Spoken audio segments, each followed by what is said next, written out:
अजीज़ान गिरामी क़द्र, दुनियावी एतबार से अगर देखना हो तो तुम अपने ऊपर वालों को न देखो, नीचे वालों को देखो, तुम्हारे अंदर शुक्र की कैफियत पैदा हो जाएगी। लेकिन अगर तुम्हें तुमसे ऊपर वालों को देखना हो, उन लोगों को देखो जो सिर्फ हम फर्द पढ़ते हैं, और उन लोगों को तुम देखो कि वो फर्द नहीं बल्कि फर्द के साथ सुन्नत व नवाफिल भी अदा करते हैं। ऊपर वालों को देखना हो तो उनको देखा जाए जो इबादत में हमसे आला हैं। वो तहज्जुद भी उनकी नहीं छूटती, वो दुरूद पाक भी पढ़ते हैं, वो कुरान पाक की तिलावत भी करते हैं। ये मामले में हमें देखना होगा। वो फ़र्ज, हम आज हमारा मामला क्या है? सिर्फ हम फ़र्ज पढ़ते हैं बड़ी बेचैनी के साथ। अल्लाह ताला का हुक्म है फसाओ, तेज़ी से आओ। हम कब तेज़ी से आते हैं? जब जमात खड़ी होती है भागते आते हैं। सलाम फेरा जाए तो फिर हम रुखसत हो जाए। अज़ीज़ान गिरामी क़द्र, ये हर जगह का यही मामला है। इस कैफियत के साथ, इस बेचैनी के साथ अगर हम इबादत करेंगे तो हमारी इबादत कैसे कबूल होगी? इबादत मोहब्बत के साथ की जाए, उसकी याद में डूब कर इबादत की जाए। हुक्म है फसाऊ, जुमा के दिन तो हुक्म है कि अदा हो जाए तो तमाम काम को छोड़ दिया जाए, अल्लाह के घर की तरफ दौड़े। हम सुनते तो बहुत कुछ हैं लेकिन हम उस पर अमल करते हुए दिखाई नहीं देते। अल्लाह ताला हमें अमल की तौफीक अता फरमाए। अज़ीज़ान गिरामी क़द्र, आज हमारे पास इबादत करने के लिए वक्त नहीं है, लड़ने के लिए वक्त है। ये नसीहत की बातें, इससे हर एक को नसीहत की जब बातें की जाती हैं, अच्छी बातें जब बताई जाती हैं तो उस पर हर एक को चाहिए कि अमल करें, फलाह मिलेगी, कामयाबी मिलेगी। हर जगह का यही मामला है, एक आध जगह की बात नहीं कर रहा। आप देखें अज़ा होती है, कितने लोग हाजिर होते हैं। मसाजिद मुसलमान के मोहल्ले में होती है, हर घर से सिर्फ एक आदमी नजर आता है, एक आदमी नजर आएगा। क्या एक पढ़ेगा तो सबसे बरी हो जाएगी, सब आज़ाद हो जाएंगे, सब किसी को गुनाह नहीं होगा, सजा नहीं होगी? हर घर से एक। अज़ीज़ान गिरामी क़द्र, लड़ना होगा एक नहीं बल्कि पूरे घर वाले आएंगे, बाजू वाले आएंगे, दोस्त आएंगे, रिश्तेदार आएंगे। एक अल्लाह वाले मस्जिद में हाजिर हुए,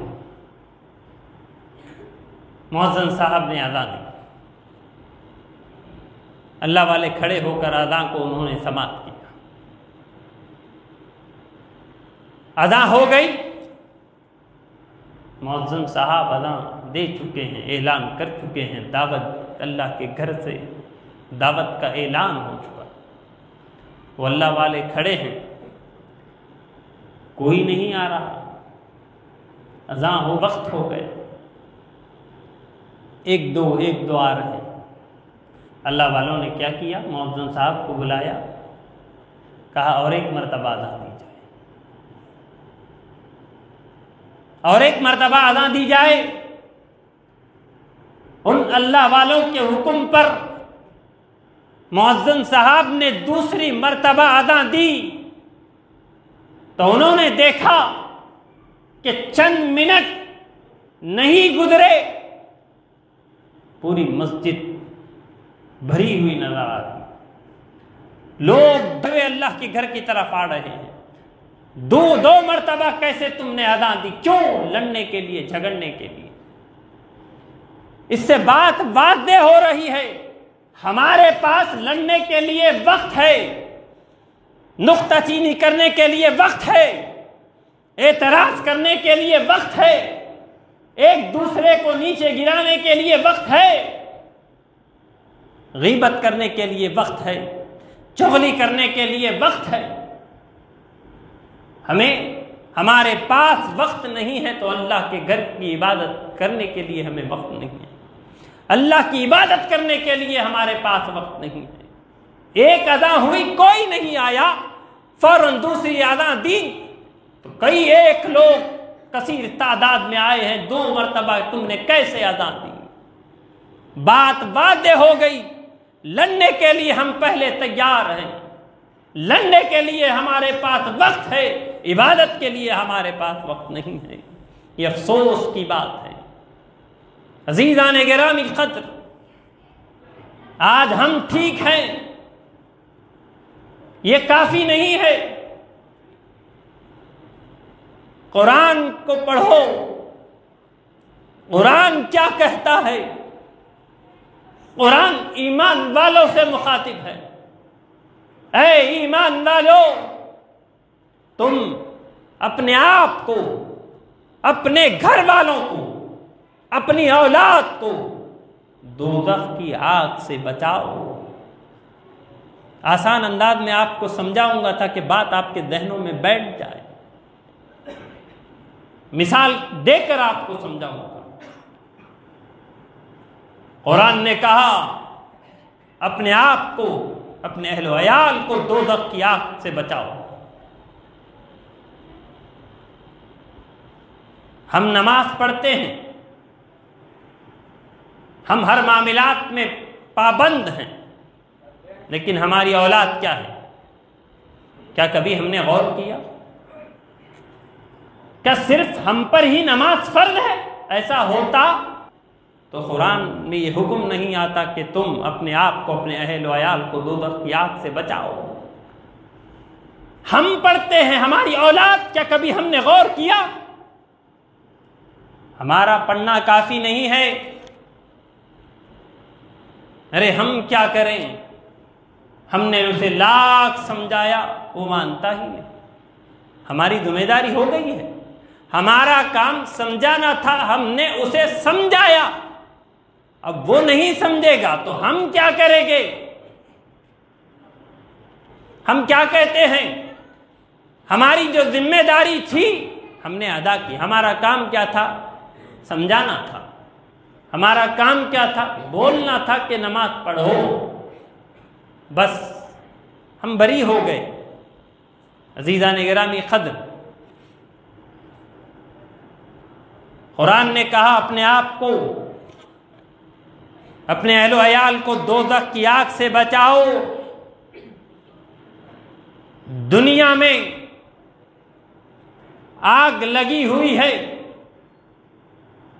आपके नजरों के सामने आग लग गई, आप खड़े हैं। अगर आपका लड़का, आपकी औलाद, आपको मालूम है कि वो अब कुछ लम्हात में, कुछ मिनटों में, कुछ वक्त में वो आग में दाखिल होगा, जो आग आपके सामने है, आग लगी हुई है, मालूम है कि लड़का उसमें दाखिल होने वाला है, क्या सिर्फ आप अब उस वक्त जुबान से कहेंगे बेटा आग में मत जाना? आग में जाओगे तो आग जलाकर खाक कर देगी। इतना कहकर खामोश रहेंगे? क्या खुद बढ़कर आगे उसको वहां से अपनी पूरी ताकत सर्फ करके आग में दाखिल होने से आप बचाओगे? अपनी जितनी ताकत है पूरी ताकत के साथ, पूरी ताकत सर्फ करके हम उसको आग में दाखिल होने से बचाएंगे। इतना कहकर हम खामोश नहीं रहेंगे बेटा आग में ना जाना। इतना कहकर हम खामोश हो ना। जिस तरह हम कहते हैं बेटा नमाज पढ़ना, वो ना पढ़े तो हमारी जिम्मेदारी खत्म। अब वो आग में दाखिल हो रहा तो कह दो बेटा आग जलाएंगी मत जाना, आप खामोश नहीं रहेंगे। क्यों आपको मालूम है उसके बाद अपने बच्चे का अंजाम क्या होगा। आप पूरी ताकत से उसको आग में दाखिल होने से रोकेंगे। इसी तरफ कुरान इशारा दे रहा है, ऐ अहले ईमान वालों, सिर्फ तुम न बचना, अपने अहलो अयाल को भी बचाना।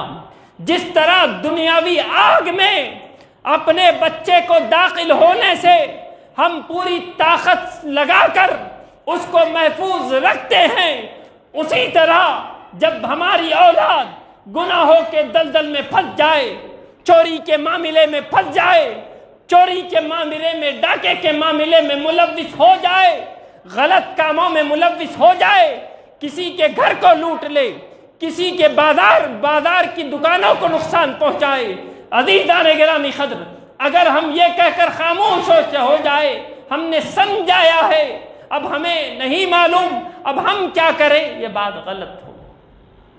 तो हमें पूरी ताकत के साथ, जिस तरह दुनियावी आग में दाखिल होने से पूरी ताकत से हम बचा रहे हैं, उसी तरह अपने बच्चे को गुनाहों से बचाने के लिए, गलत काम से रोकने के लिए पूरी ताकत का जोर लगाना होगा, पूरी ताकत को सर्फ करना होगा। जब तुम सर्फ करोगे तो यकीनन तुम्हारी औलाद भी दोज़ख की आग से महफूज रहेगी।